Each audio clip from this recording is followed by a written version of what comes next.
आजकल के टाइम में बहुत सारी ऐसी महिलाएं हैं जो अपनी सारी इनकम, सारी एजुकेशन, क्वालिफिकेशन और जो भी उनका काम है वो सब कुछ छिपाकर एक अपने आप को साधारण महिला बताती हैं।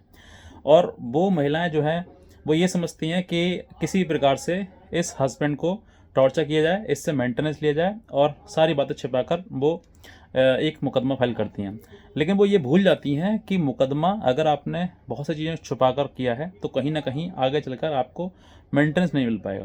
क्योंकि बहुत सारी महिलाएं ये समझती हैं कि हमें तो बस किसी प्रकार से मेंटेनेंस मिल जाए, चाहे वो उसमें कितना भी झूठ लिखना पड़ जाए। और इसमें सहयोग ये भी है कि कहीं ना कहीं उसके घर परिवार वाले भी करते हैं कि भाई लिखो, अगर महिलाओं के पास सेक्शन 125 सीआरपीसी की पावर दी है मेंटेनेंस लेने के लिए, तो उसका इस्तेमाल सही तरीके से किया जाए, ना कि उसको गलत तरीके से। अगर आप सक्षम हैं कमाने में, कमा सकती हैं और इतनी एजुकेशन क्वालिफाइड हैं कि आप अपना काम स्वयं कर सकती हैं, तो आप स्वयं करने की कोशिश करें, प्रयास करें।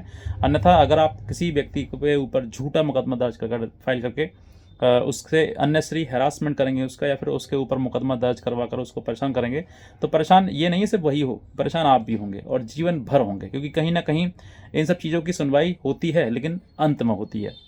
जैसे आपने देखा होगा पुराने समय में कि एक हीरो जो है वो विलन से पिटता है। पहले शुरुआत में जब पिक्चर शुरू होती है तो वो हर जगह पिटता रहता है और अंत में ऐसा समय आता है उसको पलटता है कि वो हीरो जो है उस विलन को ही खत्म कर देता है।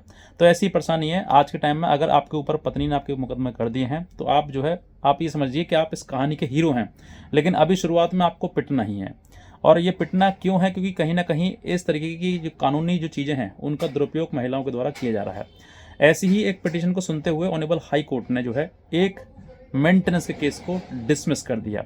उसमें कहा गया था कि लड़की जो है इलिटरेट है, मतलब कि अनपढ़ है, पढ़ी लिखी बिल्कुल नहीं है और कोई ऐसा काम नहीं जानती जिससे अपना संसाधन कर सके और अपना खर्च चला सके, और कोई जॉब नहीं करती है, कुछ भी नहीं करती है, मतलब वो अनपढ़ है, तो अनपढ़ समझ लीजिए कुछ नहीं कर सकती है।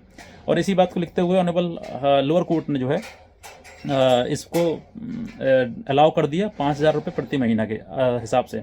और उसके बाद जब ये पिटीशन रिवीजन फाइल जो है हाई कोर्ट में हुआ तो ऑनरेबल हाई कोर्ट ने इसको देखते हुए कि लड़की जो है, पता चली कि वो पहले बता रही है अपने आप को अनपढ़, लेकिन वो जो है वो